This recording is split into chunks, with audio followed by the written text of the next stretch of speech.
For all these 3 counts, we have decided to inflict her with only one sentence, that is sentence of death.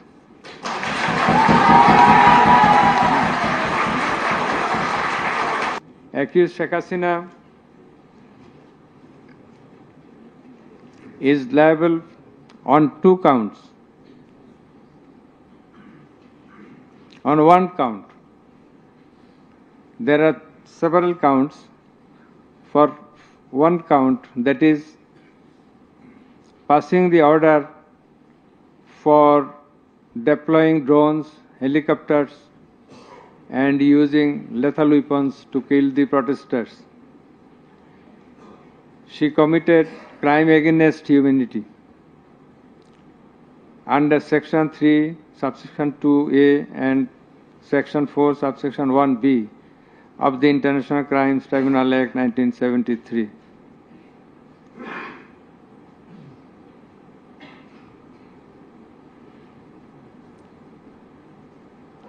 She also committed the same crime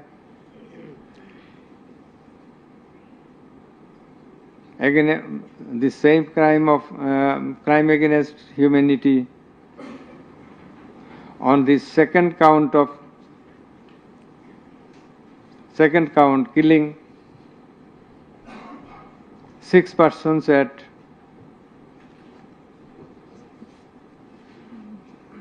Sankarpur of Dhaka,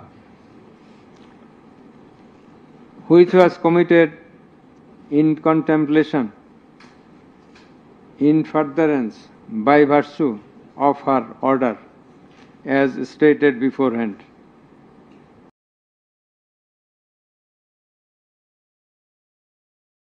বাংলাদেশের জনগণ 5ই আগস্টে শেখ হাসিনা যত অন্যায় অত্যাচার রয়েছে সকল কিছু রায় দিয়ে দিয়েছে। এখন শুধুমাত্র আনুষ্ঠানিকভাবে কোর্ট থেকে যে রায়টি আসা সেটির অপেক্ষায়, এবং 5ই আগস্টেই বাংলাদেশের জনগণ বলে দিয়েছে যে শেখ হাসিনা যত অন্যায় অত্যাচার করেছে তার ফলে শেখ হাসিনাকে একবার না 1000বার মৃত্যুদণ্ড দিলেও সেটি তার জন্য কম হয়ে যায়। তো আমরা আশাবাদী যে আজকের এই আনুষ্ঠানিক রায় প্রকাশের মাধ্যমে শেখ হাসিনাকে অতি দ্রুত বাংলাদেশে এনে বাংলাদেশের মাটিতে তার রায়টি কার্যকর করা হবে। যেই রায়টি জনগণের মাধ্যমে প্রকাশ পেয়েছে সেই রায়টি কার্যকর করা হবে এবং শহীদ পরিবার এবং আহতদেরকে এই নতুন বাংলাদেশে একটি নতুনভাবে বিচারের ব্যবস্থা করে।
আজকে একটা ঐতিহাসিক রায় হতে যাচ্ছে, যে কারণে আমরা মনে করতেছিলাম যে রাজনৈতিক কোনো অস্থিরতা বা অন্য কিছু হয় কিনা। আমাদের পুলিশি ব্যবস্থা পর্যাপ্ত আছে আইন শৃঙ্খলা রক্ষার জন্য।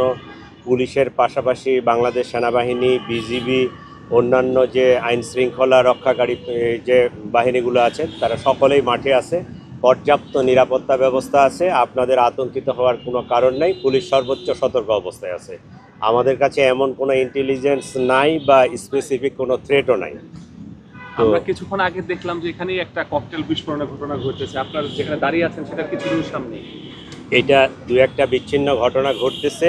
আপনারা জানেন যে ওই যে মোটরসাইকেলে আসে মাইরে চলে যায়, এটা কিন্তু আসলে ওইভাবে আমি ওই থ্রেট মনে করি না। দু একটা ঘটনা ঘটবেই। ঢাকা শহর জানেন যে অনেক বড় একটা জনবসতি এলাকা, অনেক রাস্তাঘাট, অনেক কিছু। আমরা পুলিশ যথেষ্ট সতর্ক আছি, তারপরেও দু একটা ঘটনা ঘটে যাওয়াটা অস্বাভাবিক কিছু না। নগরবাসীর আতঙ্কের কোনো বিষয় আছে? নগরবাসীর আতঙ্কের কোনো বিষয় নাই। আপনারা ফ্রি অ্যান্ড ফেয়ারলি মুভমেন্ট করতে পারেন। আপনারা আপনাদের দৈনন্দিন অন্য দিনের মতো আজকে আপনারা আপনাদের কাজকর্ম চালিয়ে যাবেন, কোনো সমস্যা নেই। কালকে কমিশনার একটা নির্দেশনা দিল যে কেউ নাশকতা করলে গুলি চালানো হবে, সেই বিষয়ে আসলে কি বলবেন? এইটা মনে হয় মেসেজটা ভুলভাবে গেছে। এই জিনিসটা হয়েছে যে কোনো অনাকাঙ্ক্ষিত পরিস্থিতি মোকাবেলার জন্য পুলিশকে আইনানুগভাবে যে ক্ষমতা দেওয়া আছে সেটা প্রয়োগ করার কথা বলা হয়েছে। কামালের যত সম্পদ বাংলাদেশে আছে সকল সম্পদকে বাজেয়াপ্ত করে রাষ্ট্রের অনুকূলে ন্যস্ত করা হবে এবং সেখান থেকে রাষ্ট্র সকল শহীদ পরিবারকে যথোপযুক্ত ক্ষতিপূরণ প্রদান করবেন, সকল আহত পরিবারকে যথোপযুক্ত ক্ষতিপূরণ প্রদান করবেন। এটা হচ্ছে ক্ষতিপূরণের ব্যাপারে আদেশ। আর একটা অবজারভেশন তারা দিয়েছেন যে আওয়ামী লীগ এবং 14 দলীয় জোট, যুবলীগ, তাদের ব্যাপারে তারা যে একটা সন্ত্রাসী বা ক্রিমিনাল অর্গানাইজেশন, এইটা প্রসিকিউশনের পক্ষ থেকে সাবমিশন ছিল। আদালত বলেছেন এইটি যেহেতু আজকের এই মামলার বিচার্য বিষয় নয়, সেই ব্যাপারে তারা কোনো অবজারভেশন দেয়া থেকে বিরত থাকছেন। অর্থাৎ তাদের ব্যাপারে প্রসিকিউশনের যে আলাদা তদন্ত চলমান আছে দল হিসেবে একটা সংগঠনের ব্যাপারে, যে তারা সত্যিকার অর্থে অপরাধী সংগঠন কিনা, সেটি একটি আলাদা মামলায় বিচার্য বিষয় হতে পারে। এই মামলাতে যেহেতু কোনো দল পক্ষ নয় বা আসামি হিসেবে সম্পৃক্ত করা হয়নি, সেই ব্যাপারে আদালত দলীয়ভাবে কারো বিরুদ্ধে কোনো অবজারভেশন দেয়া থেকে বিরত থেকেছে।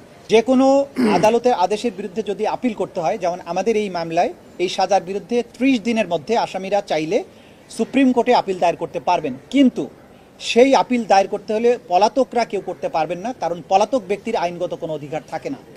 তাহলে আপিল করতে হলে তাকে অবশ্যই এসে বাংলাদেশে আত্মসমর্পণ করতে হবে এবং জেলে গিয়ে তিনি তখন সুপ্রিম কোর্টের কাছে তার সাজার বিরুদ্ধে আপিল দায়ের করতে পারবেন। যদি আত্মসমর্পণ না করেন তাহলে রাইট অফ অ্যাপিল থাকবে না। 30 দিন সময় আছে আইন অনুযায়ী। আজকের থেকে 30 দিনের মধ্যে তারা আপিল করতে পারবেন। অর্থাৎ আজকে থেকে 30 দিনের মধ্যে তারা যদি এসে আত্মসমর্পণ করেন তাহলে তারা সুপ্রিম কোর্টে আপিল করতে পারবেন। সুপ্রিম কোর্টে আপিল দায়ের হলে আমাদের আইনে পরিষ্কারভাবে বলা আছে সুপ্রিম কোর্ট সেই আবার আপিলটা পরবর্তী 60 দিনের মধ্যেই নিষ্পত্তি করবেন। সুতরাং সেটা আইনি বিধান।